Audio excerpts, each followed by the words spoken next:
예, 안녕하십니까. 반갑습니다. 4월 5일, 예, 식목일인데요. 오늘, 제가 좀 썸네일을 만드느라고 조금 늦었습니다. 예, 반갑습니다, 여러분들. 예, 벌써, 예, 1분 있으면, 예, 이제, 1시가 되겠네요. 예, 그 제목 좀, 다시 좀 다 마치고, 예, 예, 제가 뭐 하다 보니까 일찍 다 준비를 했었는데, 조금, 썸네일을 아직까지 안 만들고 있었는지, 천하태평화 앉아 있었어요. 그래가지고 지금, 오늘 방송 제목, 지금, 타이핑 치고 있습니다. 예, 다 했습니다. 여러분들. 방송 시작도 조금 늦었었는데 여러분들 하여튼 죄송하고요. 준비는 다 됐으니 뭘 좀 보다 보니까 그랬습니다. 예, 홍시님, 조니님 반갑습니다. 예, 남이성우님 반갑습니다. 자, 지금 비가 와서 여러분들 괜찮죠? 지내시기가. 하도 한국은 3월 달인데 벌써 막 덥고 이런다고 그랬었는데 비가 와가지고 좀 좋겠습니다. 히제노 풍경님 반갑습니다. 그 이렇게 썸네일을 다 만들었었는데 이거를 그 방송 앞에다가 넣어야 되잖아요. 근데 그거를 안 만들고 천연덕스럽게 또 자료도 좋은 거 없나 뭐 좀 찾아보다가 예, 여유를 부리다가 조금 접속이 늦었습니다. 수월심님 반갑습니다. 자, 오늘 보니까요, 비가 이렇게 오죠. 여기가 남해안이죠. 예, 남해안, 부산, 이쪽으로는 부산, 해운대, 여기 진주, 여수, 순천까지 여기는 비가 이렇게 많이 오네요. 예, 지리산 쪽 많이 오네요. 그래서 서울, 경기권에 강원도 쪽 비 오고 바닷가 쪽으로는 그냥 맞을 만한 비 그런 거 올 것 같은데 지금 그렇네요.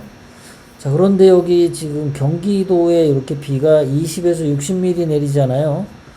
그런데 비 조금 왔는데 여기 분당에 있는 정자동 내거리죠. 여기가 아마 가장 중심지죠. 여기 아래 이제 정자역이 있고 그 뒤쪽으로 이게 네이버 건물인가 아마 있고, 예, 또 아이고, 예, 조명도 아직 안 켰었어요. 그래서 지금 막 조명 다시 켰습니다. 방송하다 조명 킨 거를 몰랐습니다. 예, 조명 키니까 얼굴이 더 밝죠. 자, 그래서 여기가 그런 장소인데, 이게 오피스텔, 이게 참 오래된 거고요. 이쪽으로 이제 올라가면은 그 카페 거리가 있고, 이쪽 뒤로 가면은 이제 좀 옛날 분당이라 그러나, 예, 그런 쪽이 있고, 거기서 왔다 갔다 하는 다리인데, 여긴 탄천이고요. 탄천 좌우로 이렇게 산책로가 잘 만들어져 있습니다. 그래서 이게 도로가 이렇게 주저앉았어요. 예, 탄천 위에 정자동을 잇는 그런 다리인데 주저앉았습니다. 여기 사람이 지금 한 명, 30대 여성 한 분 사망했다 그러는데, 저기 산책하다가, 비가 왔으니까 산책하는 사람은 없었을까요? 이 위로 걷다가 떨어졌을 가능성은 있겠네요. 어쨌든, 불행한 사고가 났습니다. 그래서 이렇게 봤는데, 누가 어디서 올렸는데, 이 다리를 시공한 데가 무슨 어디더라? 무슨 광주 고속이라든가, 어디라든가 그러는데, 옛날에 이 분당은 또 바다 모래로 아파트 짓고 막 이랬다는 소리가 좀 많았었어요. 그래서 이게 바다 모래 때문인지 어쨌든 이게 무너지면 안 되죠. 저 일제시대 때 만들어진 그 제2 한강교, 철교, 그곳은 아직도 튼튼하잖아요. 예, 굉장히 튼튼합니다. 일본인들이 그때가 벌써부터 몇 년 전입니까? 한 100년 전이잖아요. 일본 사람도 굉장히 튼튼하게 잘 지어요. 예, 다른, 예, 사람, 예, 다친 사람 없으면 좋겠는데, 예, 그렇습니다. 자, 미국이 지금, 둘로 정말 쪼개지려고 하는지 정말 심각합니다. 예, 트럼프 대통령에 관한 기소인데, 이 전직 대통령을 이렇게 기소해서 재판정에 불러온 게 아마 미국 역사상 최초라고 하죠. 좀 불명예스럽죠. 이런 일 하면 안 되죠. 그래도 대통령으로서 잘 했는데 미국을 위해서 잘 했잖아요. 뭐 다른 나라보다. 그런데 이제 다음번에 대통령 2024년도 대통령 선거에 또 나온다고 하니까 그런 일부러 저런 짓을 하는 거 아니냐, 이게 이제 대다수의 생각이죠. 저도 그렇고 그냥 그 정정당당하게 붙어야 되지 않겠어요? 뭐 남의 죄도 없는 거 죄 뒤집어 씌워가지고 우리 지금 많이 당했죠. 박근혜 대통령님 죄도 없는데 죄 막 갖다 씌우고요. 그리고 트럼프 대통령의 경우도 그거 뭐 당사자 간의 그런 문제 아닌가 싶은데 말이죠. 이거를 뭐 혐의를 막 34개씩이나 만들고, 그리고 이 조사한 검사가 민주당원입니다. 참. 거기다가 뭐 재판관도 민주당 성향이라 그러고, 이 지금 트럼프 대통령이 재판받는 그 뉴욕 맨하튼 여기가 맨해튼에 있는 사람들 공화당 지지율이 1%밖에 안 된대요. 그러니까 선거 때 얻은 표를 계산해 보면 1%밖에 안 된다. 이런 데 끌고 와서 민주당 텃밭이죠. 이런 데서 재판을 하게 하는 것 자체가 완전히 정치적으로 편향됐다고 밖에 볼 수 없죠. 그러니까 미국 민주당의 일부 그 극좌 세력들이 이런 짓을 하는 거 아닌가 싶어요. 마치 태극기들 아주 우파 그런 사람을 광주로 끌고 가서 재판하는 거랑 똑같죠. 특히 5.18과 관련해서 뭔 얘기를 했다. 그러면 거주지가 서울이라도, 거주지가 저 강원도라도 전라도 광주로 와서 재판받아라. 그런 거랑 뭐 거의 유사하죠. 이런 게. 그러니까 이 검사나 판사나 재판을 끌고 가는 쪽이 다 민주당 소속인데, 비겁하게도 자기네 텃밭에서 재판을 한다는 거, 어디 중립지역에서 하는 것도 아니고, 저런 거 자체가 벌써 치사하죠. 페어 플레이가 아니죠. 아주 더럽다라고 밖에 할 수가 없습니다. 트럼프 대통령의 혐의가 무려 34개라는데, 아니 그 여자하고 그런데 무슨 혐의가 34개씩이나 됩니까? 모두 유죄가 되면 최대 136년이라는데 꼭 우리 박근혜 대통령님한테 하던 짓을 꼭 그대로 보는 것 같죠. 정말 이거는요 미국의 창피입니다. 이 사람 이게 미국이라는 국가를 생각지 않고 이런 식으로 자기네들의 이제 정파적 이익을 위해서 이런 만행을, 이런 비겁한 짓을 하는 것 자체가 이게 정말 미국의 수치고, 미국 국민들이 분열해가는 뭐 그런 거죠. 예전에 이제 미국의 그 노예 해방을 둘러싸고 남북 전쟁을 할 때는 그 미국 북쪽은 링컨 대통령이 있던 그 북쪽은 공장지대가 많았고 산업혁명, 산업 이쪽으로, 제조업 이쪽으로 그 발달이 잘 돼 있었어요.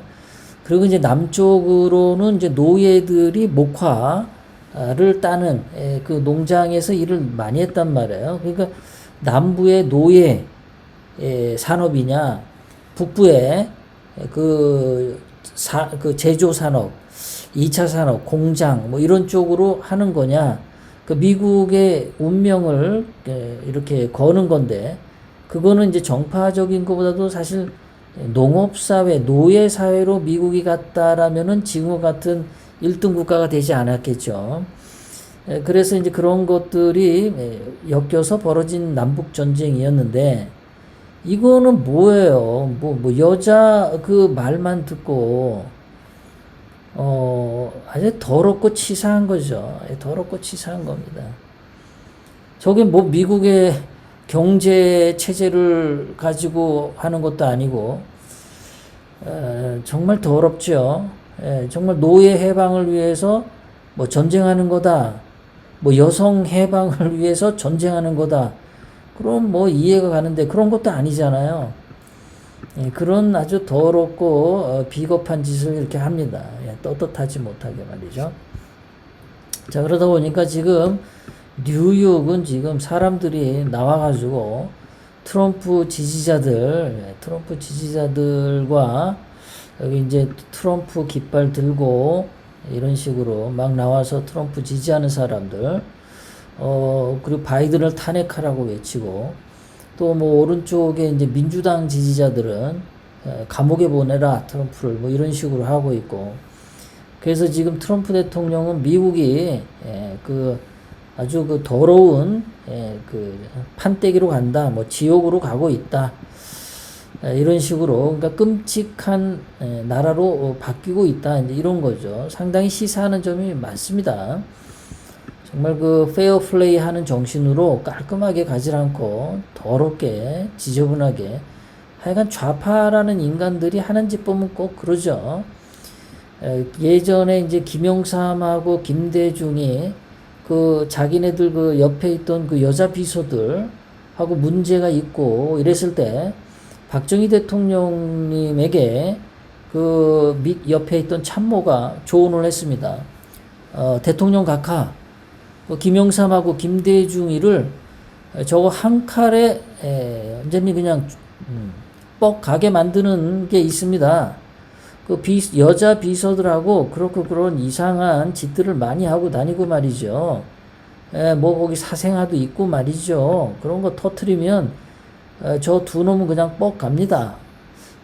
각하 저거 한번 터트립시다. 그런데 박정희 대통령님이 남자 사이에서는, 사람 사이에서는 배꼽 아래 일 가지고 그거 가지고 하는 거 아니야. 그거 치사한 거야.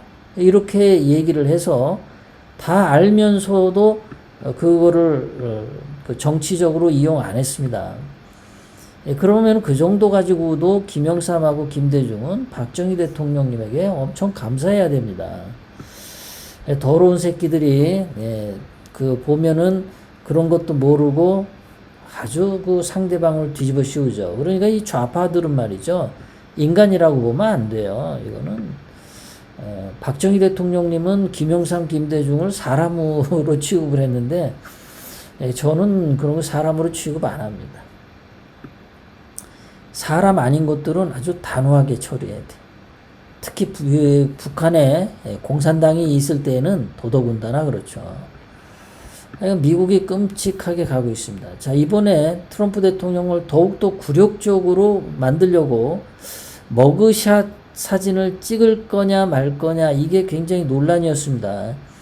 그 트럼프 대통령을 완전히 모욕을 주는 거죠. 근데 사진이 그냥 영원히 남는 거예요.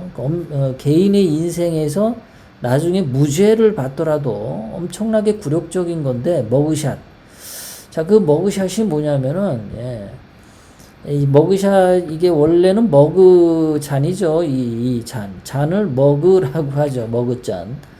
이 머그잔에 그 미국 사람들이 이렇게 사람 얼굴 모양을 이렇게 새겨놓고 한 모양이에요. 그래서 예전에 어떤 그 검사인가 기자가 사람 얼굴이라고 얘기를 하면은 다 다 알아들으니까 머그가 말이지, 머그를 보면은 그놈이 어떤 놈인지 알아. 이렇게 얘기를 한 거예요. 그러니까 이 사람 얼굴에 대한 은어 비슷한 거죠. 예, 그런 식으로 이제 한 거예요. 뭘 지칭하는데. 예를 들어서 우리는 뭐 홍어, 홍어 그러면은 딱 알죠. 예, 홍어 그러면 압니다. 예, 그런 식으로 이제 머그 그러면 사람 얼굴 이런 건데, 자 머그샷 그러면 얼굴 사진 찍는 거 이런 거 범죄자들에게 이렇게 서가지고 찍는 겁니다. 그러니까 트럼프 대통령을 이렇게 범죄자처럼 이렇게 세워가지고 얼굴을 찍는 이 사진을 머그샷, 얼굴 사진 이렇게 된 거죠. 그런데 그거는 그래도 강요를 안 했던 모양이에요. 미국 역사상 그러니까 새로운 기록을 많이 쓰는 거죠. 기소돼서 재판을 받는 사람은 저런 머그샷을 반드시 찍어야 되는데 그 첫 번째 예외가 됐다라는 거. 그리고 전직 대통령으로서 최초로 기소된 정말 그런 기록들을 갖고 있습니다. 이 사진은 그 좌파들이 이제 만들어낸 사진인지 찍어낸 사진인지 이 뭐냐면은 이 이승만 대통령님이 예전에 고종이 조선 말 때 고종이 있을 때 그때 한성 감옥에 있은 적이 있죠. 한성 감옥에 들어간 적이 있는데 그때도 고종이 머그샷을 찍었는지는 잘 모르겠습니다. 일제시대 때인가요? 예. 고종 때인가. 그때 감옥에 있었는데 그때 이제 외국인 선교사가 이승만 대통령을 미국으로 갈 수 있게 해서 살아났죠. 안 그랬으면은 이제 사형당하고 그렇게 해서 대한민국에 이승만 대통령이 없을 뻔했습니다.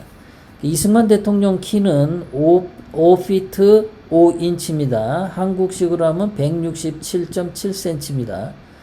그런데 여기 뒤에 보면은 5피트 6인치라고 돼 있죠. 그러니까 이게 벌써 5피트 5인치를 넘잖아요. 여기가 이 사진이. 그러니까 이 좌파들이 이승만 대통령을 모욕을 주기 위해서 이런 거를 사진까지 이렇게 조작을 해냈어요. 이런 거. 이 좌파들은 물이 한번 들면은요, 아주 마귀 새끼들이 따로 없습니다. 이 새끼들은요.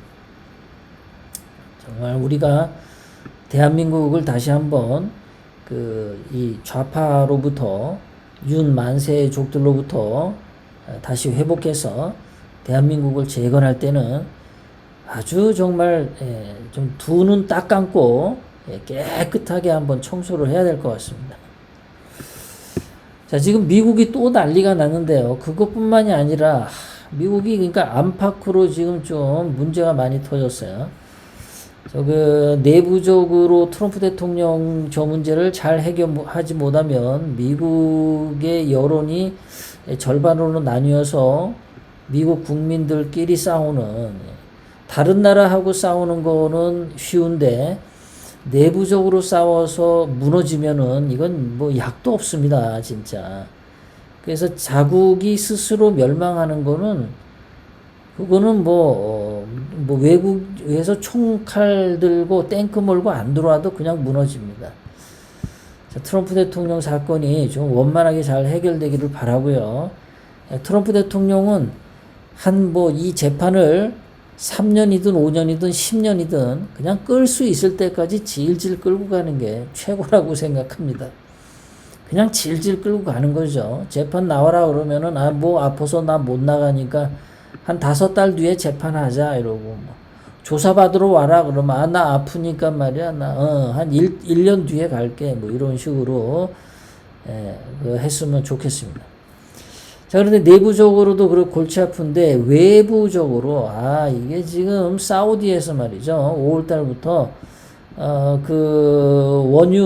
원유를 50만 배럴 감소하겠다. 그러니까 채굴을 안 하겠다. 그러면 원유 공급이 줄어드니까 그 원유 가격이 올라가겠죠. 휘발유 가격이.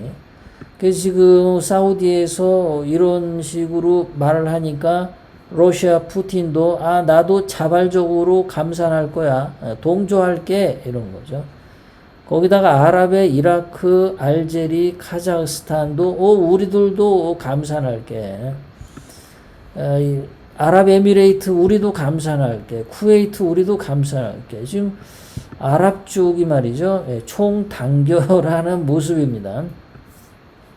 자, 그럼 이 아랍 쪽은 왜 그 오일, 원유 생산을 감산하는데 찬성하냐? 이제 조금만 만들면 그 살려는 사람은 많으니까 원유 가격이 올라가서 우리 돈 좀 벌어보자 이런 거죠. 그럼 요즘에 왜 그러면은 얘네들이 원유 가격이 올라가길 바라냐라는 거죠.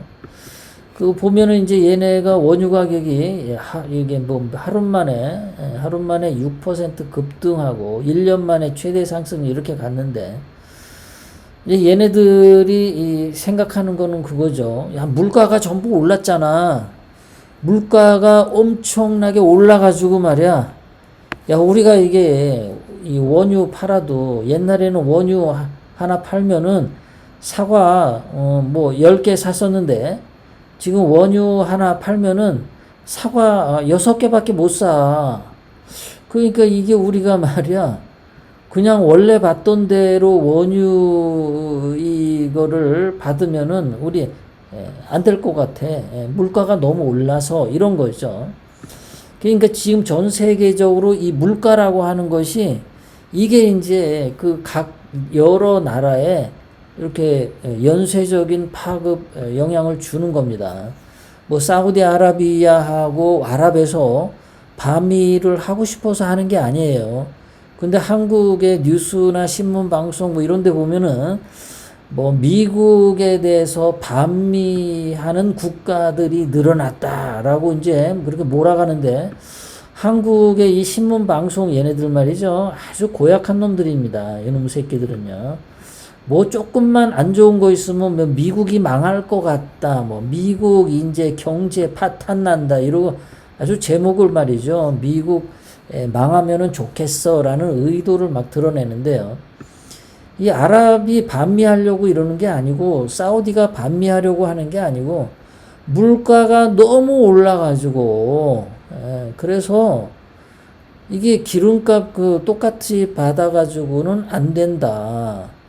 그러니까는 우리 원유 생산을 줄이겠다. 그래서 기름값 올라가게끔 해야지 우리가 먹고 살 것 같아. 이거죠. 이게 제일 커다란 원흉은 물가입니다. 물가. 물가, 고물가에서 살아남으려고, 그러는 거란 말이에요. 다. 미국이 금리 올리는 것도 고물가에서 살아남고, 다 그런 겁니다. 한국도 지금 휘발유가 뭐 1리터에 1989원? 저는 이거 보고 뭐 1989년 이런 생각을 했는데, 이렇게, 이렇습니다. 저는, 뭐, 휘발유 여기서 한번 채워봤더니 40불? 40불 나오던데. 아마 만땅 채웠으면 한 50불 나왔을 것 같아요. 그러면은 한 6만 5천 원 정도. 뭐, 작은 소형인데도 그렇습니다.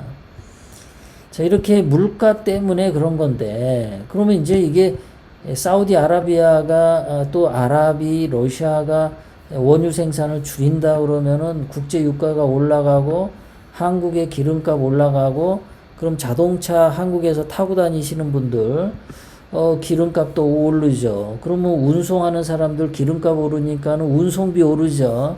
운송비 오르면은 또 여러분들이 사 먹는 물가가 또 올라가죠. 그리고 원유 가격이 올라가면은 그 원유 가지고 무슨 발전소 하는 데서 단가가 올라가면 또 전기요금 또 올라갈 수 있겠죠.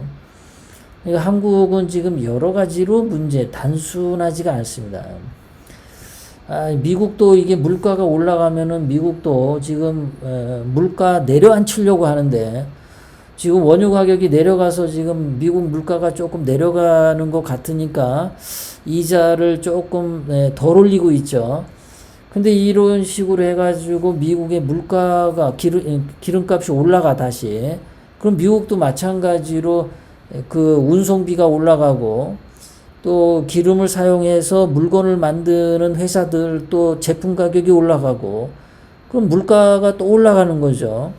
그리고 전기요금 또 올라갈 거고 그러면은 일반 서민들 사는 거 힘들고 그러면은 물가가 또 뭐 7%, 8%로 올라가면 미국 연준에서 금리를 지금 5%인데 6%, 7%로 올리면은 이거 완전히 뭐 작살 나는 거죠.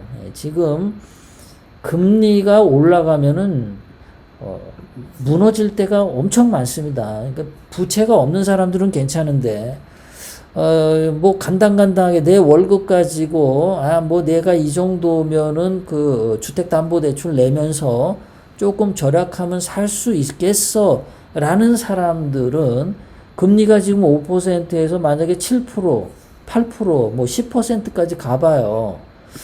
그러니까 지금 집 사는 사람들은요, 이게 금리가 10% 가도 내가 이 집을 유지할 수 있을까? 라는 거를 생각을 하고 살아야 됩니다. 이제 여기 다 왔으니까 이제 내려가겠지. 그건 누가 알아요, 누가. 모르는 거죠. 자, 우리는 중국에서 코로나 터질 거라는 거 예상을 못 했죠. 그게 터지면서 전체 경제가 완전히 다운이 돼 버렸죠. 비행기 all stop, 그 다음에 공장 또는 사무실 출근하는 거 all stop, 뭐든지 다 그냥 멈춰버렸죠. 중국도 다 멈춰버렸죠. 그러니까 모든 게 멈춰버리니까는 경제가 완전히 바닥으로 추락하는 거죠. 전부. 그러니까 미국이 할 수 없이 그냥 돈을 막 풀었던 거 아니에요. 살리려고. 그래서 그 미국인들에게 저 같은 경우도 뭐 거의 뭐 1,000몇백 불인가 2,000몇백 불 현금으로 제 통장에 꽂혔단 말이에요. 한 사람인데 현금으로 꽂혔어요. 한국은 문재인이 현금으로 줬나요? 무슨 뭐 쿠폰 같은 걸로 주고 뭐 막 이랬잖아요. 근데 미국은 현금으로 그냥 신청 안 해도 세금 보고할 때 제 그 은행 그 구자번호로 세금 납부를 했잖아요. 그러니까 그 통장 번호로 돈이 그냥 자동으로 찍혀서 왔단 말이죠. 그 돈들이 어마어마하게 나오니까 그게 물가 올라가는데 기여를 한 거죠. 그러니까 첫 바다는 중국의 코로나란 말이에요. 그러니까 원흉은 지금 고물가 때문에 전 세계가 몸살을 앓는 거다. 미국은 미국대로 금리를 올려서 잡으려고 하고 이 아랍 쪽은 아랍 쪽대로 석유를 감산해서 석유 가격이 올라가는 효과를 노려서 어떻게 먹고 그거를 이제 보상을 받으려고 하는 거죠.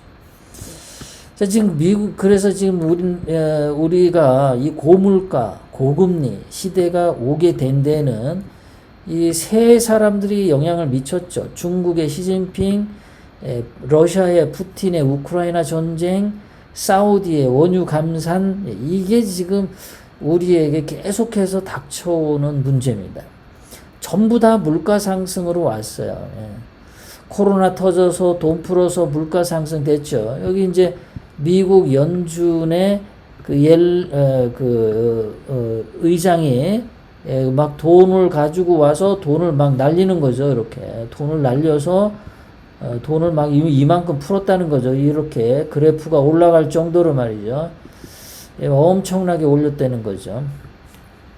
그래서 물가가 이제 온 거예요. 그러니까 코로나가 안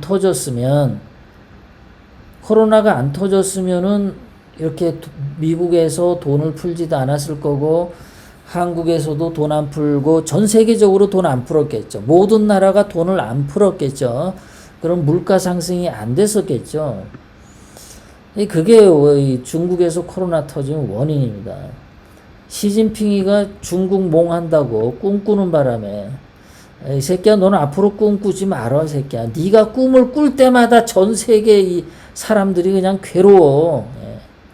시진핑이가 중국 몽 꾸면서 코로나 터지고 이렇게 된 거죠.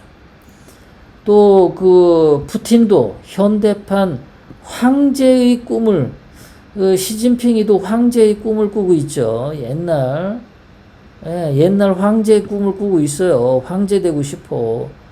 푸틴도 황제의 꿈을 꾸고 있어. 그래서 옛날 소련 땅을 다 다시 먹고 싶은 그런 야망을 갖고 있다.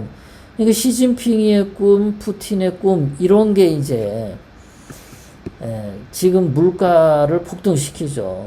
푸틴이 자기가 황제가 되고 싶어서 우크라이나 쳐들어가면서 러시아 천연가스를 무기화해서 그 유럽을 그냥 손발 들게 한 다음에 자기 발밑에 무릎 꿇리려고 했는데 지난 겨울에 정말 하늘이 도와서 푸틴에게는 불행이었지만은 너무나 따뜻한 유럽 날씨를 맞아서 이 천연가스 에너지를 사용하지 않고도 겨울을 날 수 있었어요. 그래서 지금 전 세계의 고물가가 안 온 겁니다. 작년 겨울에 유럽이 추웠으면은 물가 지금보다 더 올라갔어요. 물가 더 올라가고 한국도 금리 더 올렸을 겁니다. 4%, 5%. 미국도 금리 한 6%까지 갔을 거예요. 지난 겨울에 따뜻해서 하나님이 도우셔서 전 세계의 사람들이 그나마 금리가 덜 올라간 겁니다. 그리고 덜 올라가고 따뜻했기 때문에 주식이 올라간 거죠. 주식이 올라갔어요. 따뜻해서. 올해 겨울 이제 한 8개월 정도, 7개월 정도 지나면 또 유럽에 이제 겨울이 슬슬 다가오는데 한 6개월만 지나도 이제 그때는 걱정되는 거죠. 올 겨울에 어떻게 지낼까. 그 전에 이제 천연가스를 유럽에서 많이 비축하면은 괜찮을 텐데 뭐 또 아주 추운 겨울이 왔다. 그러면 푸틴 신나는 거죠. 그래서 세상이 지금 말이죠. 살 얼음판을 걷는 것과 같다. 네. 자, 이렇게 중국 코로나 터지고 시진핑 때문에 우크라이나 전쟁 때문에 힘든데 아니 무슨 사우디가 또 그 석유 감산을 해서 그런 건데 이 문제는 이제 사우디가 기름값을 올리려고 이렇게 할 때 원래 옛날에 트럼프 대통령처럼 미국에 셰일 가스를 생산해 오고 있었다면은 사우디가 저거 기름값 올리든 말든 미국은 물가가 안정이 되었을 겁니다.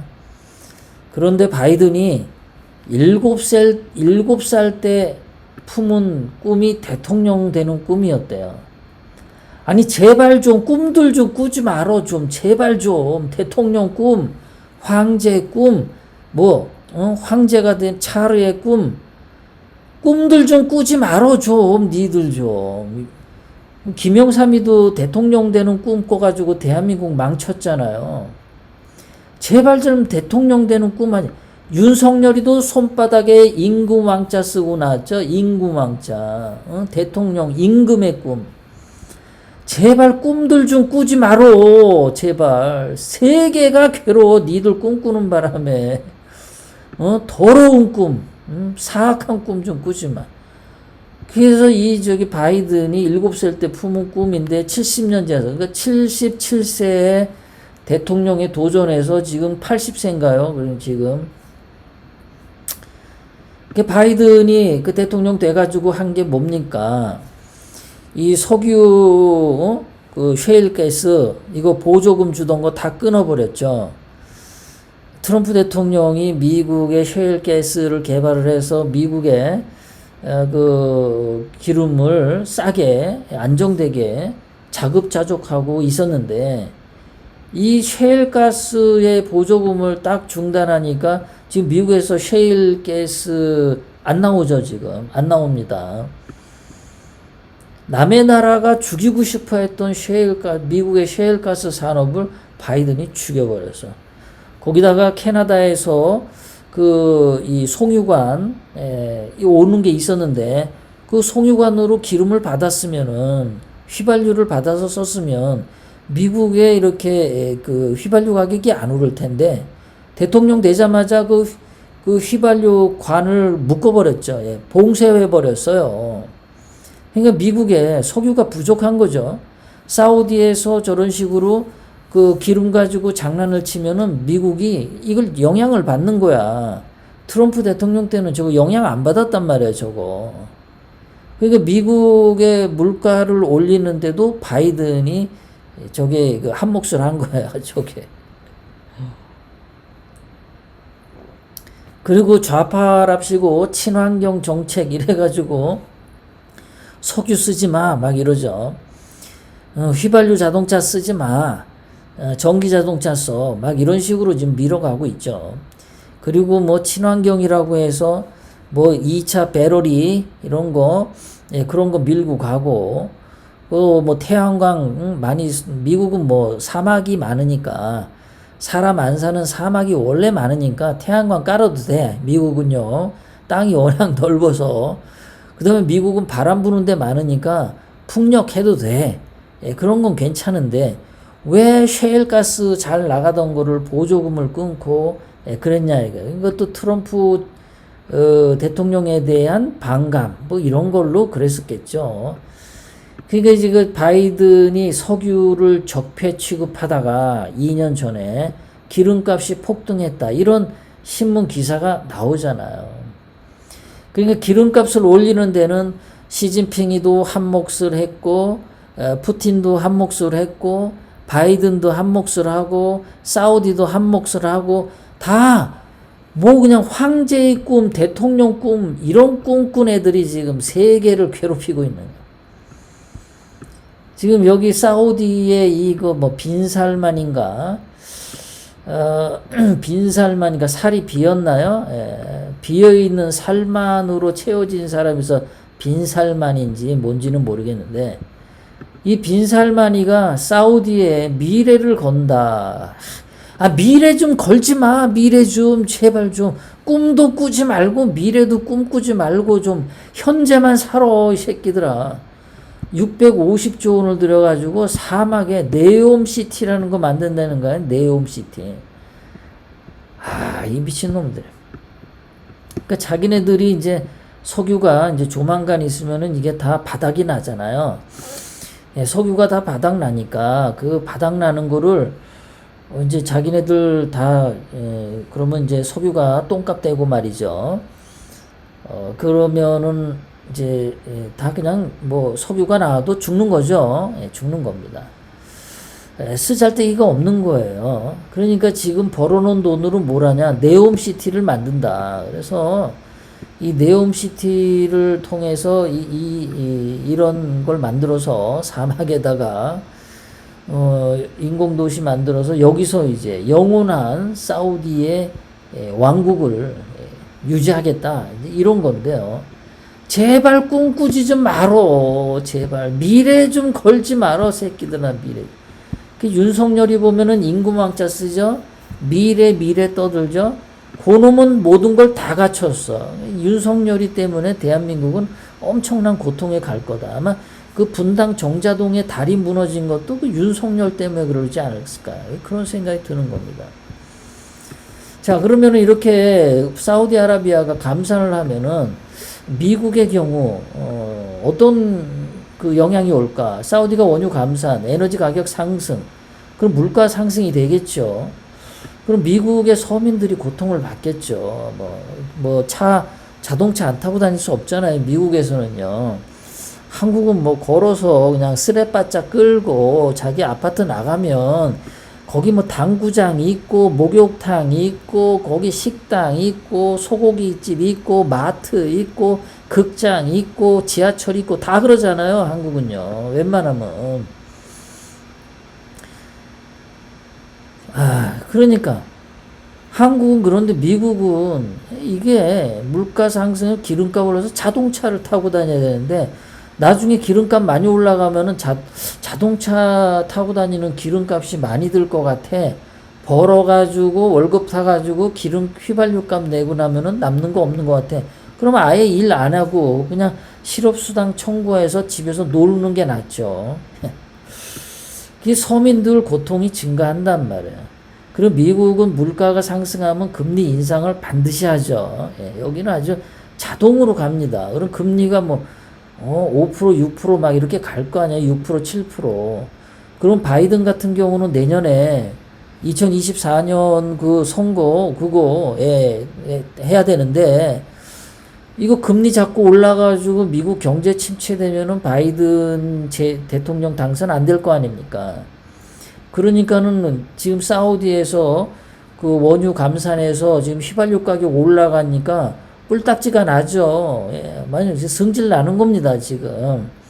트럼프 대통령 재판하는 것도 저것도 막 머리가 아픈데 사우디까지 지금 들고 나와가지고 우크라이나 전쟁도 골치 아픈데 중국도 지금 골치 아픈데 대만도 골치 아픈데 다 지금 골치 아픈 일인데 지금 사우디까지 또 들고 일어나가지고 그런 소리를 한단 말이에요. 뭐 어떤 사람들은 뭐 사우디하고 뭐 러시아 뭐 이런 데가 그 하는 거죠. 중국 위안화를 쓰고서 미국의 달러를 버리려고 하는 거다. 그런데 그건 다 그 반미적인 사고에서 하니까 그런 식으로 하는 거고요. 미국은 물가 올라가면 금리 올릴 수밖에 없어요. 뭐 경제가 뭐 죽거나 은행이 파산하거나. 그래서 지금 한 또 4개월, 5개월 뒤에 혹시라도 또 다른 커다란 은행이 파산하는 그런 일이 나온다. 예. 지난달 3월 달에는 실리콘밸리 은행 파산했죠. 자, 그런데 또 그게 한 5, 6개월 돼가지고 그보다 더 큰 게 파산이 나온다. 그러면은 이제 미국의 경제 위기가 확실히 닥칠 겁니다. 이게 또 5, 6개월 뒤에 미국의 어떠한 은행도 파산하지 않고 아무 문제도 터지지 않으면 금융 문제가 터지지 않으면 그래서 내년으로 넘어간다. 그럼 미국은 경제 위기에서 회복이 확실하게 된다라고 봐도 될 겁니다. 근데 올해 한 5, 6개월 돼서 뭔가가 또 더 큰 게 터진다 그러면 진짜 미국 경제 위기에 가고 부동산 폭락하고 주식이 먼저 폭락하죠. 주식이 먼저 폭락하고 주식이 떨어지니까 주머니 돈이 없으니까 이제 부동산 폭락이 오죠. 그러니까 미국 같은 경우는 그 심플하단 말이에요. 그러니까는 지금 금리 인상 물가만 잘 두들겨 잡으면 나머지 문제가 해결되는 아주 쉬운 건데 사우디아라비아 때문에 지금 문제가 또 터진 거다. 자, 한국은 어떠냐 그러면 한국은 아주 복잡합니다. 이게 한국은 미국과 다르게 기본적으로 안고 있는 문제들이 많아요. 기본적으로 기본적으로 환율 문제가 있죠. 이 환율이 올라가 버리면은 이거 문제가 크죠. 그리고 기본적으로 또 한국이 지금 국가 부채가 엄청나죠. 어마어마한 국가 부채가 있습니다. 정부 부채. 그 다음에 가계 부채. 가계 부채는 이게 전세 보증금까지 합쳐서 가계 부채. 이게 한 지금 4천조 원이죠. 우리나라 GDP가 2천조 원인데 가계부채가 2배나 됩니다. 어마어마해요. 기업부채도 한 2천조 됩니다. 2천조 원. 국가부채도 한 2천조 원 돼요. 그래서 전부 이게 한 8천조 원 됩니다. 8천조 원. 전 세계에서 1등이에요. 가계부채가 이거에. 근데 여기에 금리가 올라간다? 죽어나는 거죠. 그냥 여기 다 터지는 거예요.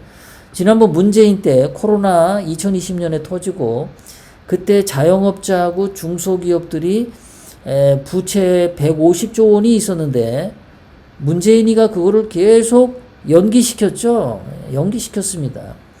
근데 지금도 그거 윤석열이가 또 연기시키고 있어요. 계속 3년째. 그거 언젠가는 갚아야 되겠죠. 나중에 혹시라도 만약에 경제가 잘 풀려서 다 문제가 해결돼서 경제가 선순환해서 성장을 하게 된다면은 그때부터는 그 돈에 대해서 이제 이자 갚으라고 원금 갚으라고 은행들이 쪼겠죠. 그러니까 다른 나라들은 경제 발전이 확 나갈 수 있는데 한국은 그 연기된 부채 덩어리가 엄청 많아가지고 경제 발전이 쉽게 확 안 될 거예요. 나중에도. 그것도 많은데다가 이 부채가 지금 어마어마합니다.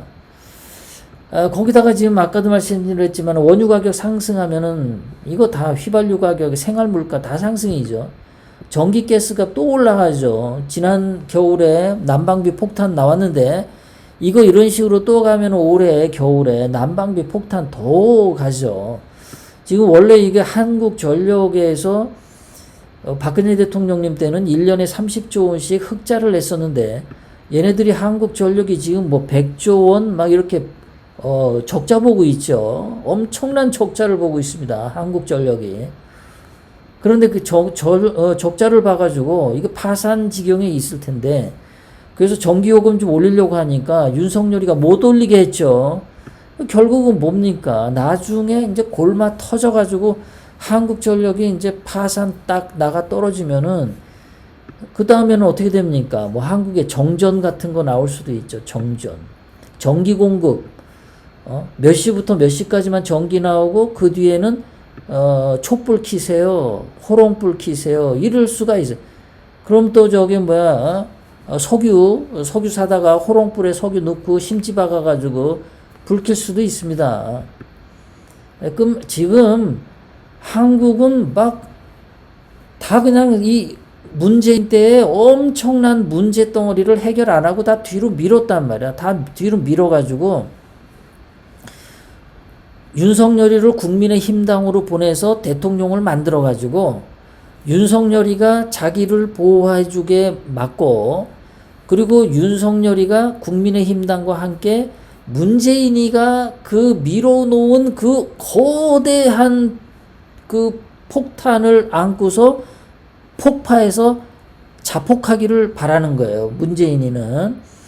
이게 이 부채 문제, 모든 경제 문제가 윤석열하고 국민의힘당 때 터져버리면 국민들은 국민의힘당에 투표 안 하죠. 다음번에 민주당에 투표를 하죠. 그런 식으로 국민의힘당에 폭탄을 넘긴 거예요. 이거 망하게 하려고. 근데 그것도 모르고 윤석열 만세 뭐 하고 문재인 잡아넣겠지. 그런데 천만에 만만의 말씀, 문재인 어떻게 잡아넣어? 못 잡아넣어. 문재인이가 윤석열의 모든 약점을 다 알고 있는데 그 마누라의 약점을 다 알고 있는데 장모 약점 다 알고 있는데 어떻게 감히 그걸 해? 못하지. 아마 술 먹다가 갑자기 심장마비로 죽었다 이런 뉴스 나올 수 있어요. 문재인 잡아 넣으려고 하면. 옛날에 노무현 잡아 넣으려고 할 때는 노무현이가 뒤졌지만은 이번에 문재인 잡아 넣으려고 하면은 잡아 넣으려는 윤석열이가 어젯밤에 술 먹다 죽었어요. 심장마비 쇼크사 이런 거 나올 수도 있어요. 그러니까 지금 문재인이가 엄청난 그 큰 덩어리를 지금 국민의힘당에 안긴 거야. 좋아할 거 하나도 없어. 그리고 환율 상승하죠, 지금. 환율 상승해요. 이 며칠 사이로. 그 원유 올란다니까 이건 막 올라가요. 그러면 환율 올라가면은 수입 물가 다 올라가죠. 우리나라는 대한민국 사람들이 그 먹는 거 다 수입하죠. 휘발유 다 수입하죠. 공장 돌리는 모든 원료 다 수입하죠. 한국은 수입해가지고 먹고 사는 나라인데 환율이 올라가면 수입 물가 폭등하고 그럼 빵 가격 올라가고 라면 값 올라가고 다 올라가죠. 안 그래도 전기값 올라가는데 다 올라갑니다. 죽어나는 거죠. 서민들은 죽어요. 돈 있는 사람들은 상관없어요. 거기다가 지금 수출 큰 폭으로 감소하고 있죠. 무역 수지 적자죠. 무역해가지고 돈을 못 벌고 오히려 있던 돈 밖에 내주고 있죠. 중국이 특별히 크게 수출이 지금 폭락하고 있죠. 왜 그러냐? 중국이 지금 다 오픈했잖아요. 그 코로나 그거 다 이제 끝내고 종식시키고 다 오픈했는데 사람들 마음대로 돌아가고 하는데 옛날만큼 중국에서 한국 물건 수입을 안 해. 왜 그러냐? 윤석열이가 양다리를 걸치니까 그래요. 양다리. 중국 편도 들어야 되겠고 미국 편도 들어야 되겠고 양다리를 걸치니까 중국이 윤석열 버릇들이니라고 이거 안 사주는 게 있습니다. 그것도 있고 두 번째는 뭐가 있냐면 중국이 지금 오프닝을 했는데 다시 이렇게 다 재개를 했는데 옛날만큼 제조업이 안 들어가요. 그러니까 중국에 물건을 보내주세요 하는 주문이 외국으로부터 안 들어와. 그러니까 중국 공장이 돌아갈 일이 없어. 그러니까 그것도 문제란 말이에요. 그러니까 중국 사람들이 무슨 뭐 어디 가서 빵가게 가서 빵 사 먹고 무슨 뭐 중국집 가서 짜장면 사 먹고 뭐 그러는 것들은 하겠지만은 한국이 수출하는 거는 뭐 짜장면 수출하는 거 아니잖아요. 한국이 뭐 중국에 무슨 뭐 닭고기 수출하는 거 아니잖아요. 우리가 수출한 물건을 중국이 받아서 그 한국 부품을 써가지고 완제품을 만들어서 다른 나라에 수출을 한단 말이에요. 그러니까 우리나라 물건을 안 받으면 수출을 못 했단 말이죠. 근데 지금 중국이 가만 보니까 한국 이제 엿먹이려고 웬만한 거는 중국에서 만들죠. 수출하던 거 안 만들어요. 자기네가 만들어요. 한국에서 수출 안 받고 중국이 만들어 버린단 말이야. 그것도 있고 한국에서 뭐 이렇게 수입을 안 해가. 윤석열 이거 길들이려고 뭐 누구는 윤석열이가 반중을 해서 중국이 한국 물건 안 산다 그러는데 그거는 순 거짓말입니다. 왜냐하면 대만이 지금 중국하고 완전히 등을 돌려댔죠. 일본도 중국하고 등을 돌려댔죠. 미국 편 듭니다. 완전히 미국 편 들어요. 일본도 미국 편, 대만도 미국 편. 반중 친미한단 말이에요.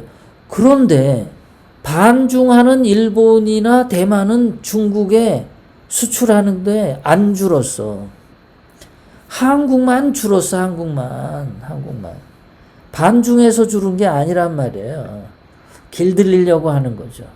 그러니까 윤석열이가 완전히 반중을 선언하고 미국에만 탁 달라붙으면 오히려 더 날 수도 있어요.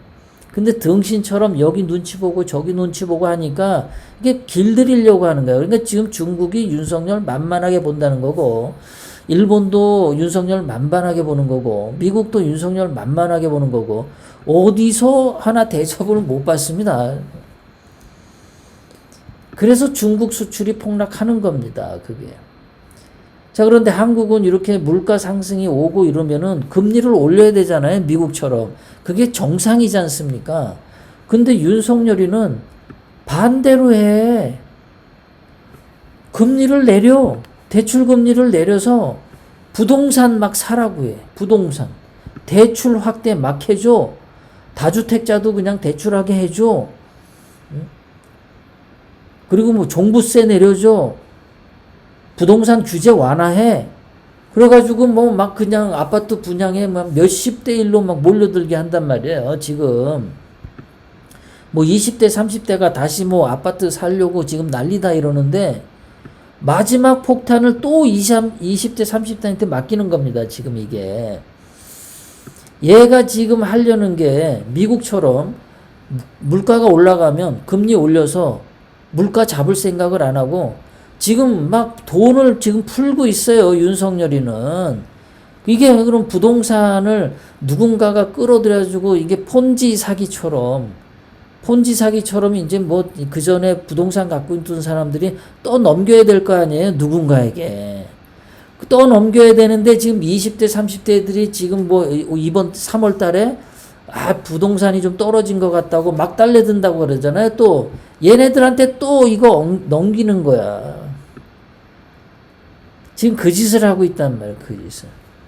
근데 대한민국이 뭐가 좀 좋아질 때에 집을 사는 거지. 아니 뭐 자기가 돈이 많아서 현금이 워낙 많아. 그 20, 30대가 현금이 뭐 한 100억씩 돼. 그래서 집사. 그럼 뭐 오케이 그거는. 그런데 내 월급으로 잘하고 절약해가지고 대출금리 갚으면서 살 수 있을 것 같아. 요러다가 조금 더 금리가 더 올라가면 뻥 나가 떨어진단 말이에요. 근데 그 대출금리만 올라가서 나가 떨어지는 게 아니죠. 한국의 경제가 망가지면은 기업들이 도산하고 뭐 IMF 위기 같은 게 오면은 해고당하잖아요. 직장 못 다니잖아요. 그럼 직장 못 다니면 월급도 못 받으니까 이거 아파트 유지가 안 되죠. 그냥 막 거지 되는 거죠. 거지. 지금 차라리 그냥 월세 사는 게 나아요. 그 돈 갖고. 지금 오늘 이거 이 얘기 하잖아요. IMF가 또 경고하잖아요. 한국 급증하는 가계비. 지금도 가계비지 급증하고 있어요. 지금도. 윤석열이가 자꾸 펌프질하니까. 주택가격 엄중히 경계해야 된다고 IMF가 계속 얘기하잖아요. 작년에도 얘기하고 어저께도 얘기하고 계속 얘기합니다. 지금. 대출이 3개 이상인 자영업자가 173만 명인데 1인당 4억 원 이상의 빚을 졌다. 이 사람들 이거 어떡할 겁니까, 이게? 이게 해결이 되겠어요? 장사가 잘 돼야지. 이렇게 빚져가지고 있는데 도대체 뭐 가지고 지금 부동산이 올라갈 거라고? 올라가면 얼마나 올라갈 거라고. 옛날처럼 막 2배, 3배 이렇게 안 올라간단 말이야. 그리고 이게 지금 안 끝났어요. 경제 위기가, 경제 침체가. 고물가, 고금리, 이게 아직 안 끝났단 말이야. 사우디아라비아하고 아랍 나라에서 이 물가 때문에 우리 못 살겠다 그래가지고 원유 감산해서 원유 가격 오르게 해가지고 그래야 우리 먹고 살 수 있다라고 지금 발버둥을 치고 있는데, 기름 나오는 나라들도 그렇게 발버둥 치는데 월급 그거 몇 푼 가지고 대출금리 해가지고 살 수 있다? 무슨 그런 뭐 착각은 자유지만은. 자, 그 코로나 터지기 전에 2019년 겨울에 그때 자영업자들의 대출이 684조 원이었어요. 684조. 근데 이게 지금 말이죠. 작년 말에 1000조 원, 50% 증가했다. 자영업자들이 말이죠. 자영업자 잘 됩니까? 요즘에 자영업.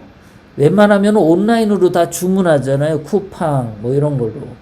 가게 안 가잖아요. 가게 가서 잘 안 사잖아. 가게 가서 안 사는데 그거 보니까는 지난번 가서 보니까 막 아파트 지으면은 그 밑에 상가들을 엄청 해대. 상가가 다 비어 있어. 2년 3년 됐는데 다 비어 있어. 그거 상가 분양받은 사람들 그 노후에 거기서 나오는 월세 받아가지고 노후 안정적으로 살려고 상가 분양받았는지 모르겠는데 그렇게 통통 빈 채로 2년 3년 있으면 뭐 자기 돈이 워낙 많아서 현금으로 다 샀으면은 뭐 대출금 이자 안 나가지만은 그 은행에서 그것도 융자금 얻어 써보면 그 대출금 이자 또 나갈 거 아니야. 그것도 돈 많이 나갈 거 아니야. 그럼 2년 3년 동안 상가 분양받아가지고 공실로 놔두고 맨날 은행에 이자 내고 그 노후가 되겠어요, 그런 사람들. 지금 한국은 문제도 많은데 윤석열이가 지금 거꾸로 하고 있다, 거꾸로. 금리를 올려야 되는데 금리 내리고 부동산 그거 이렇게 부실덩어리 잡아야 되는데 거품 더 키우고 있고, 용인에다 무슨 반도체 산다해가지고 용인 주변 부동산 가격 막 올리고 평택은 죽게 만들고, 야, 이게 뭐. 그러니까 서울하고 경기권 이쪽은 지금 윤석열이가 부동산을 막 올리려고 해. 서울 이쪽으로는. 지방은 죽거나 말거나.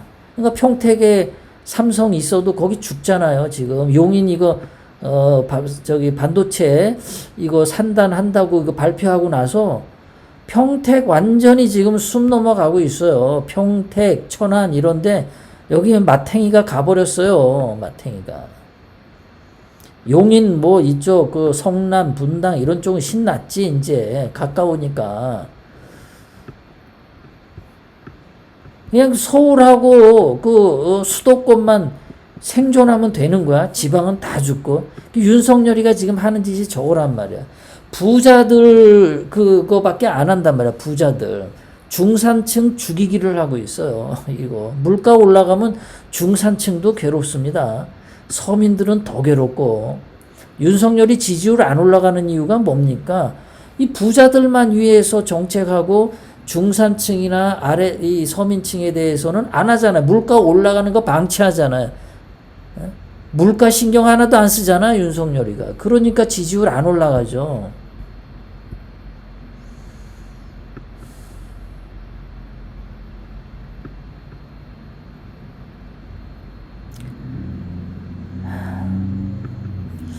자, 전라도에 50년 만에 가뭄이 왔고 이런 큰 불이 없다. 제가 월요일 날 말이죠.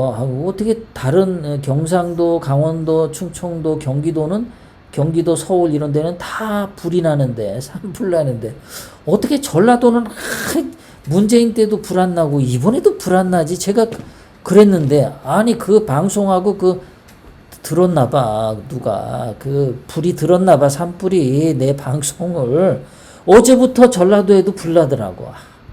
근데 이렇게 큰 불은 처음 봤다. 생전 처음 봤다. 이렇게 큰 불은. 내는 불이 안 나가지고 전라도 분들 정말 복 많은 사람들이다. 그래 박수 쳐줬는데 이렇게 불이 났어요. 50년 만에 가뭄. 50년 만에 최악의 전남 가뭄. 얼마나 심했으면. 여수, 산단, 공업용수도 비상. 그 다음에 한평 주민들 밤새 발 동동. 5개 마을 주민 43명 대피. 아니 5개 마을 주민이 43명이면 마을 한 개의 사람들이 8명밖에 안 살아? 와, 좀 정말 얼마 안 사는 거네요. 그죠? 한 마을에 8명밖에 안 살아요? 제가 어렸을 때 경상북도 상주 저희 아버님 고향 그리고 저의 이제 출생지로 신고된 거기 이렇게 가서 어릴 때 놀러 가면요. 방학 때 그때도 마을에 100명 정도 있었던 것 같아요. 마을에 100명.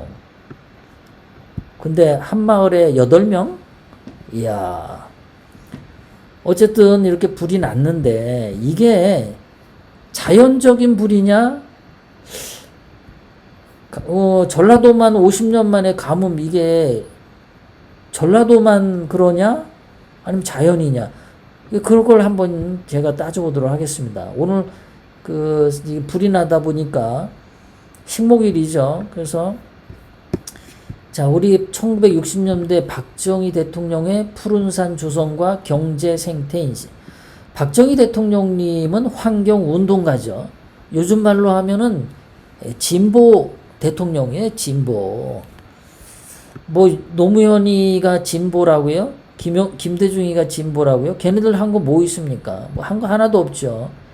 국민 세금 도둑질하는 것밖에 없었죠. 자, 박정희 대통령님하고 박근혜 대통령님하고 이렇게 4월 5일 날 식수를 하는 거죠. 다 산에 나무가 없었어요. 한국에. 정말 산에 나무가 없었습니다. 제가 그때 수색동에 은평구 수색동이죠. 거기서 어렸을 때 초등학교 때 그러면 수색 국민학교 그 당시 지금 수색 초등학교 뒤에가 거기가 산입니다. 산이 있고 거기 옆쪽으로는 판잣집들이 많았었어요. 산에 다 벌거숭이죠. 그럼 거기 올라가가지고 벌거숭이 거기에 이렇게 뛰어다니면서 놀았어요. 운동장처럼. 자, 이렇게 벌거숭이 산이었어요. 1960년대, 70년대 진짜 벌거숭이였죠. 70년대. 1950년대는 말할 것도 없고. 자, 이런 거를 박정희 대통령님이 이렇게 여기가 이제 1978년 서울 하월곡동입니다. 하월곡동 뒷동산이 이렇게 전부 민둥산이에요. 지금은 다 여기에 울창한 숲으로 다 바뀌었죠. 지금은 다 바뀌었습니다. 1978년 하월곡동. 박정희 대통령님이 이 뒤에 이렇게 다 민둥산에 이렇게 산을 한 거예요. 진짜 진보 대통령이죠. 자, 지금 이게 여기가 어디냐면요. 전라남도 장성 삼나무 조림, 삼나무를 쫙 심었어요. 식목일 날. 전부 박정희 대통령 작품이죠. 전라남도. 박정희 대통령 덕을 은혜를 전라도도 이렇게 잊고 있는 거예요. 산에 울창한 게. 지금은 북한은 지금도 민둥산. 거지 새끼들. 지금도 여기 김일성 이렇게 사진 갖다 걸어놓고 이렇게 사는데 전부 지금도 이래. 지금도 북한은 망한 거죠. 저 나라는 쓰레기죠, 쓰레기. 저게 뭐 사람 사는 데입니까? 그런데 박정희 대통령님이 그 식목일 날 공무원들, 저희 아버님 이제 공무원이셨는데 그때 식목일 날 다 이렇게 가셔서 나무 심으러 가시고 그랬습니다.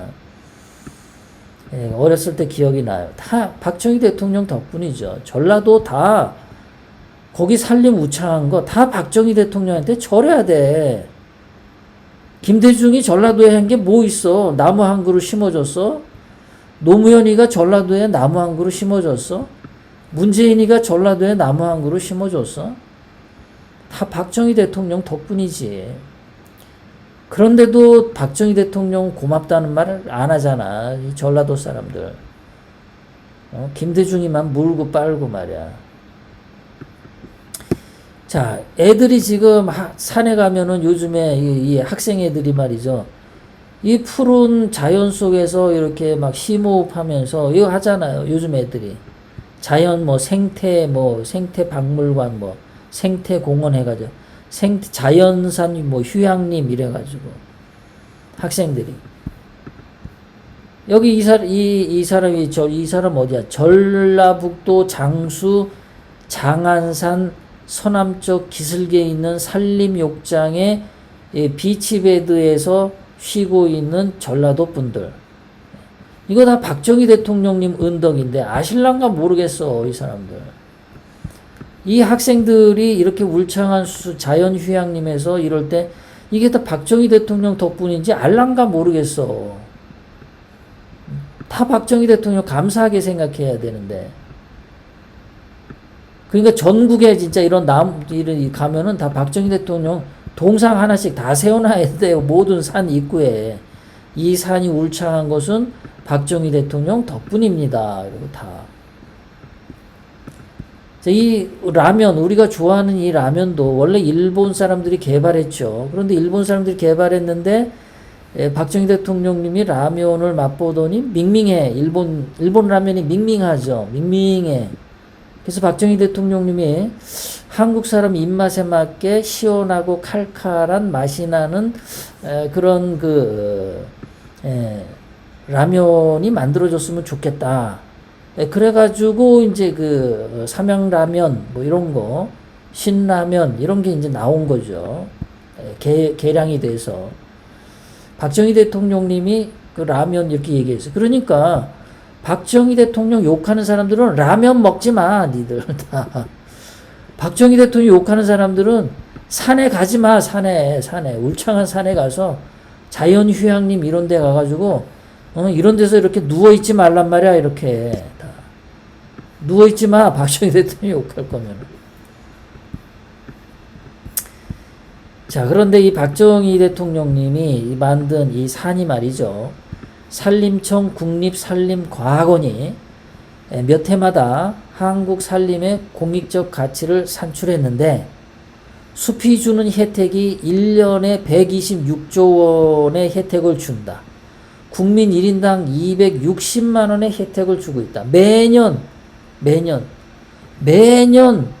국민에게 260만 원. 이게 물가가 올라가고 이제 이렇게 되면 경제가 또 올라가면은 300만 원 혜택 이렇게 되는 거예요. 국민 1인당 1년에 이렇게 260만 원어치 혜택 주는 박정희 대통령님이시다 이거죠. 이런 분을 갖다가 이렇게 산에 이렇게 나무가 있으면은 사람 거기서 무슨 공기 산에 나무의 잎에서 나오는 무슨 치톤인가 있잖아요.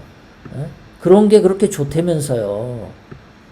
그러니까는 그게 뇌에도 좋고 폐에도 좋고 그런 걸 하잖아요. 거기다가 또 이게 어디에 좋냐면은 그러니까 이게 이제 이렇게 좋은 건데 박정희 대통령이 이렇게 해서 울창하게 만들었는데 문재인이가 이따위 짓 했죠. 박정희 대통령님의 유산을 이렇게 태양광 만든다고 산을 갖다가 다 이러고 까발려 제껴놨어요. 이렇게 산을. 이게 이제 문재인이가 지난 5년 동안 이 짓을 해가지고 이게 환경 재앙이 된 거예요. 환경 재앙이 어떻게 됐냐? 이렇게 된 거죠. 자, 이게 이 산의 나무가 울창하면요, 물 저장 능력이 30배가 증가한답니다. 그리고 여기 산의 나무가 울창하면은 이 나무들이 머금고 있던 그 물을 6배나 많이 이렇게 그 시냇물 또 이런 쪽으로 이렇게 뿜어내 준다는 거예요, 늘. 그러니까 산에 울창하면은 6배나 많은 물이 나오고 30배나 많은 물 저장 능력을 갖게 되는데, 문재인이가 이렇게 태양광 하면서 산을 깎아버리면은 6배의 유수 유출량이 안 나오는 겁니다. 물 저장이 30배가 안 되는 거예요. 물이 안 나오고 산에서 내려오는 그 계곡물 같은 게 안 나온다는 거야. 말라 비틀어진다는 거야, 이렇게 하면. 이렇게 태양광을 하면. 근데 이렇게 산에 태양광 신고 한 게 어디가 많이 했냐면 전라도.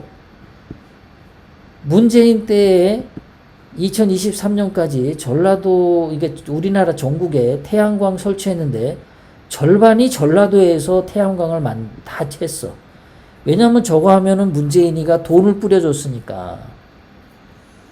문재인이가 지원금 뿌려주니까 그거 그냥 받아먹느라고. 그러니까 막 산을 깎아대면서 태양광을 했는데 이게 물이 안 내려오는 거야, 계곡물이. 비가 많이 왔을 때 물을 저장해주는 그 능력이 상실되는 거야. 비가 좀 오면 홍수 나기가 쉬운 거예요. 가뭄이 잘 날 수 있는 거지. 비가 안 오면은 그냥 가뭄이야, 가뭄. 또 비가 많이 오면 그냥 홍수야. 이렇게 되니까. 그러니까 이게 많은 전라도가 지금 50년 만에 가뭄 오는 것도 전라도고. 자업자득인 거지. 자, 그리고 태양광을 이렇게 많이 깔아놔. 이게 전라도 저기 무슨 서해안 간척지에 여기다가 전부 여기 논농사 안 짓고 이거 태양광을 다 깔았어요. 이렇게. 이런 식으로 태양광을 산에도 하고 논밭에도 하고, 그게 전라도에 엄청 많잖아요. 그러다 보니까 뭐 했냐? 전라남도 꿀벌 50억 마리가 다 죽었다. 다 이렇게. 얘들이 그냥 죽어버리지. 다 없어져 버렸어. 여왕벌이 그냥 다 죽어버리고 그 밑에 일벌들도 다 죽어. 50억 마리가. 농사철 작황 부진 우려한다. 전라도에. 이게 무등일보입니다. 무등일보. 전라남도 무등일보에 2023년 3월 3일자 신문 보도예요. 이게 괜히 이렇게 되는 게 아니에요. 돈 몇 푼 받아 먹겠다고 박정희 대통령님이 만들어준 울창한 숲 까부시고 저 짓을, 환경을 파괴를 한 겁니다. 그런데도 환경단체들이 저거에 대해서 아무 말 안 하죠. 참 나쁜 놈들이에요. 아주 나쁜 놈들이 환경단체, 좌파단체, 문재인, 그리고 태양광 이거 돈 받아 먹는다고 좋다고 희덕대면서 태양광 설치한 전라도 사람들. 네, 자업자득인 겁니다. 자연이 그대로 안 갚음하는 거야. 자연이 그대로 안 갚음하는. 그래서 50년 만에 최악의 전남 가뭄이 오는 거야. 이거는 자기들이 그렇게 만든 거야, 자기들이. 전라도 농업용수 저수율 여전히 낮아. 2023년 3월 12일자 신문 보도.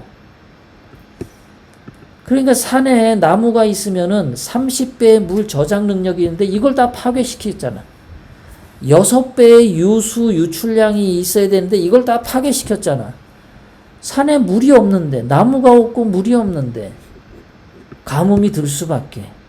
거기다가 2020년에 8월 8일 날 물폭탄이 왔는데 섬진강 홍수 범람했죠. 거기다가 무슨 환경한다고 4대 강보 그거 다 해체했죠. 근데 경상도 낙동강만 그 경상도민들이 반대를 해가지고 낙동강보는 해체 안 시켰어, 그때. 그 세종보도 그렇고. 자연의 이게 다 업보다 업보. 그리고 이게 산불이 한번 나면요, 숲은 30년 지나야지 숲이 회복이 되고 토양은 100년이 지나야 회복이 된다는 거예요. 이 짓을 산에 태양광 설치해가지고 이 짓거리를 만든 겁니다. 그러니까 이 불이 나는 게 이게 그냥 날 수가 없죠. 저는 불이 그냥 난다고 안 봐요. 동시다발적으로. 분명히 이거를 노린 거야. 대한민국의 숲을 30년 망치려고 작정한 거고, 대한민국 산의 토양을 100년 망치려고 저는 누군가가 일부러 했다고 밖에 생각 안 들어요. 다 이승만 대통령, 박정희 대통령, 전두환 대통령, 박근혜 대통령, 이분들이 대한민국을 진짜 만들어줬는데, 그 업보를, 그 감사함을 다 잊고 이 짓들을 해가지고 다 나라가 이렇게 되는 거예요. 박근혜 대통령님 때는 산불 저렇게 안 났는데 문재인 때 산불 엄청나죠. 거기다가 박근혜 대통령 때 산불 엄청나니, 윤석열 때, 박근혜 대통령님 때는 저러지 않았단 말이야. 그러니까 문재인하고 윤석열 때 뭔가가 있어요, 얘들이. 자, 오늘 방송 도중에 후원해 주신 분들부터 먼저 소개를 해드리겠습니다. 니건님 감사합니다. 그리고 우리 김기선님, 김홍열님, 김범수님, 형윤님, 연세하늘님, 오늘 이분들 늘 이렇게 큰 힘 주시고 꾸준히 응원해 주셔서 너무나 감사합니다. 니건님, 김기선님, 김홍열님, 김범수님, 형윤님, 연세하늘님, 정말 정말 감사합니다.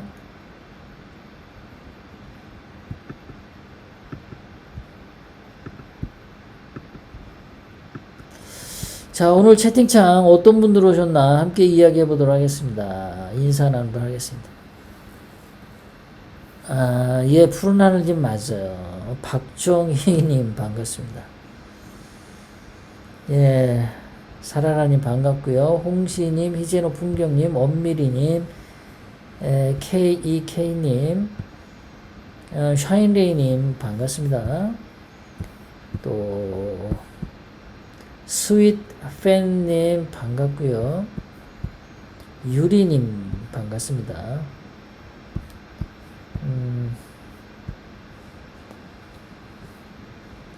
예, 비가 내려서 나무 심기 딱 좋죠. 요즘도 산에 나무 심으러 가는 행사 하나요? 안 할 것 같죠? 예. 벽천님, 예, 반갑습니다. SC님, 부자도 힘들어요, 요즘은? 그렇군요. 예. 부자도 힘들군요. 예. 현금 한 10억 정도 은행에 있으면 부자인데, 현금 10억 정도 있으면 부자. 하여간 그렇습니다. 우공당은 조진당으로 가세요. 네, 맞아요. 우공당은 가세요. 조은진이는 참 무능하면서 더럽게도 앉아 있어요. 지 욕심만 많아가지고. 이게 정치하는 사람들 중에요, 꿈이 많은 정치인들은 다 쓰레기야. 다 쓰레기. 정치인일수록 꿈을 안 꿔야 돼. 그래야지 괜찮은 사람이야.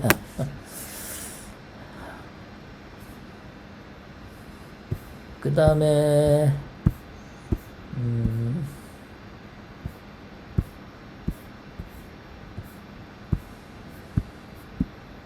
방송 준비를 뭘 좀 하다 보면요, 이게 제대로 잘해보겠다 하다 보면 조금 길어집니다. 1시간 15분 걸렸죠, 오늘도. 박수현님, 정의 사자님, 달러 지금 팔아야 할 거요? 달러를 왜 팔아요? 달러 가지고 있어야죠. 달러를 왜 팝니까? 저 달러를, 달러 파는 얘기를 좀 이따 해드릴게요. 먼저 인사 나누고 저 위에 다 인사 되신가? 신태선님 반갑습니다. 네. 자, 달러를 언제 파냐? 달러는요, 예를 들어서 지금 1300 20원 이러잖아요, 지금. 근데 막 어느 날 봤더니요, 막 한 300원, 500원 팍 올라. 일주일 지났더니 뭐 한 500원 올라. 그러면은 그때부터 조금씩 파세요. 뭐 한 달 지났는데 한 1000원이 올랐다. 그러니까 1300원인데 2300원이 됐다. 그러면은 한 절반 파세요. 절반. 그렇게 파시면 돼요. 지금 달러 사셔가지고 사셔도 괜찮아요. 근데 한꺼번에 많이 사지 말고요. 늘 이렇게 분할로 사시면 좋습니다. 근데 달러는 왜 사냐면은 달러 투자해가지고 돈은 못 벌어요. 돈은 못 법니다. 그런데 달러를 갖고 있으면 예를 들어서 뭐 환율이 2배로 뛰었어. 그러니까 1300원인데 뭐 2600원이 됐어. 갑자기. 또는 한 3000원 됐어. 자고 일어났더니 3000원 됐어. 그러면 그때 이제 절반 정도 한국 돈으로 바꾸는 거예요. 그럼 그러려고 갖고 있는 거죠. 그리고 갖고 있으면 나중에 여행 갈 때 쓰면 되잖아요. 그러니까 달러를 투자해서 큰 돈 번다 이거는 아니고 보험 들듯이 하면 돼요. 보험 들듯이. 샬롬님, 지금 사도 돼요. 지금 사도 되고 나중에라도 쓸 수 있으니까. 뭐 누구는 달러 망한다 그러는데 달러가 그렇게 쉽게 망하겠습니까? 달러가 그렇게 쉽게 달러를 대체할 수 있는 돈이 어디 있나요? 일본 엔화 그거 안 되죠.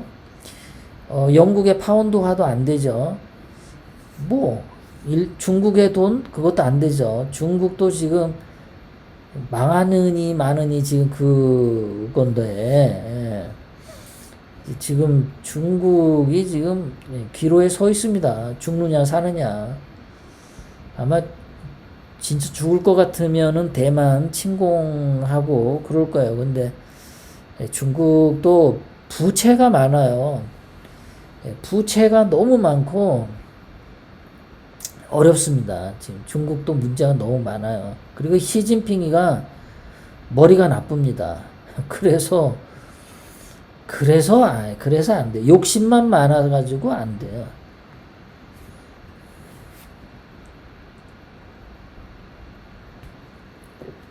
미국은 시스템으로 운영되는 나라지만은 바이든이 이렇게 운영 안 하잖아요. 미국은 인재가 많아서 똑똑한 사람이 많아서 그 어떤 사람이 앉아도 그 자리 일을 잘할 수 있는 사람이 많잖아요.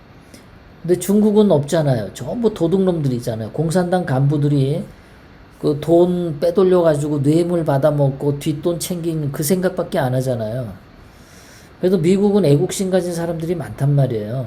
진짜 나라를 위해서 생각하는 그런 똑똑한 인재들이 정말 많습니다.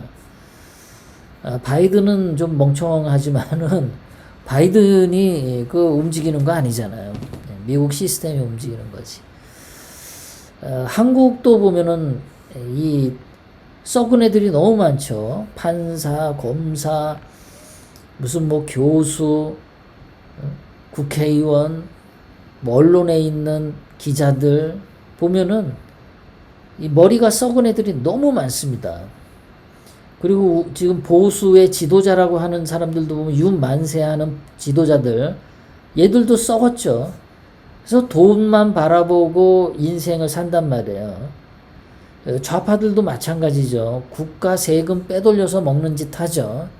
그러니까 좌파나 지금 보수라고 하는 사람들 윤만세족들 보면은 전부 돈에 따라서 움직인단 말이죠. 진실을 생각지 않아요. 그래도 미국이란 사회가 이렇게 유지되는 거는요. 거짓말하면 안 된다. 진실해야 된다. 그거 가지고 하는 거 아닙니까? 그것 때문에 미국이 그래도 유지가 되는 거예요. 돈이 많아서 유지되는, 그렇게만 얘기를 하면 안 됩니다. 미국은. 예, 민경욱이도 거짓말하죠. 그냥 그 4.15 부정선거 팔아먹기 바쁘죠. 민경욱이도.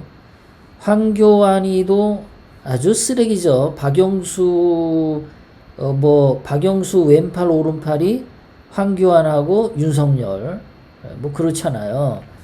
박영수하고 맨날 트럼펫 같이 불고 그러던 게 박영수 황교안이잖아요. 황교안이도 그거 아닙니다. 뭐 조광팔이 마찬가지고 말이죠. 자. 그래서 우리 한국은 좀 그런 것들이 없어져야 되는데, 특히 역사도 지금 문제가 많죠. 좌파 역사로. 뭐 김재원이가 지금 그 4.3 그 제주 그 추모 일은 별거 아니다, 이렇게 얘기를 했더니 국민의힘의 조수진하고 뭐 전부 다 들고 일어나 가지고 김재원이가 뭐 4.3 별거 아닌 날인데 이 얘기했다고 그냥 바락바락 하죠. 뭐 김재원이 저 별로 마음에 안 드는데, 그러니까 어쨌든 4.3에 대해서 국민의힘당조차 불구죽죽하다라는 거죠. 그리고 조수진이가 그 전라도 출신에다가 동아일본가 기자 출신이죠. 근데 그 조수진이를 공천 준 게 그 공병호죠, 공병호. 저는 그래서 공병호를 좋게 안 보는 거예요. 자기가 그렇게 나라를 위해서 아주 올바른 뭐 말을 방송으로 많이 떠드는데, 막상 공천위원장을 시켜줬더니 조수진 같은 거를 갖다가 공천 1번을 줬단 말이야. 조수진이 뭐 했길래. 그래서 공병호 뒤에도 저는 그 이상한 세력들이 있다라고 보는 거예요. 그게 사람은 자기가 말을 떠들고 그 다음에 어떤 자리를 주고 권한 있는 자리를 줬을 때 자기가 말로 떠드던 거를 실천을 해가지고 그대로 정말 정의로운 일을 해야 된단 말이에요. 그래야지 그 사람이 진짜 진실한 인간이지. 아니 뭐 입으로는 떠들다가 어떤 자리 주니까 하는 짓은 전라도 공천이나 주고 그러면 그게 뭐야 그게.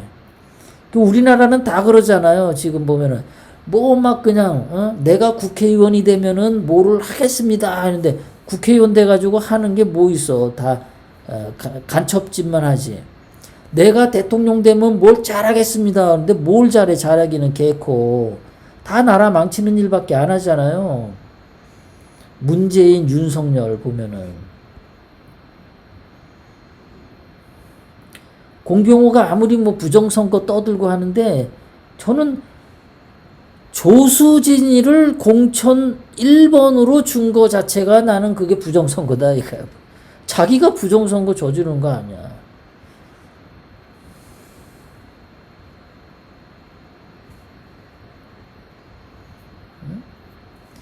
부정선거 암만 떠들면 뭐해.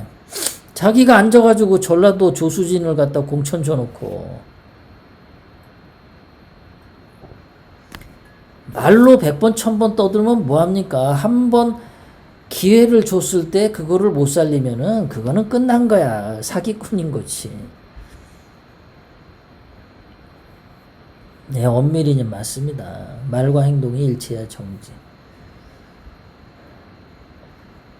홍준표 그 새끼는요, 진짜 그 새끼는 그냥 확 그냥 해버려야 돼.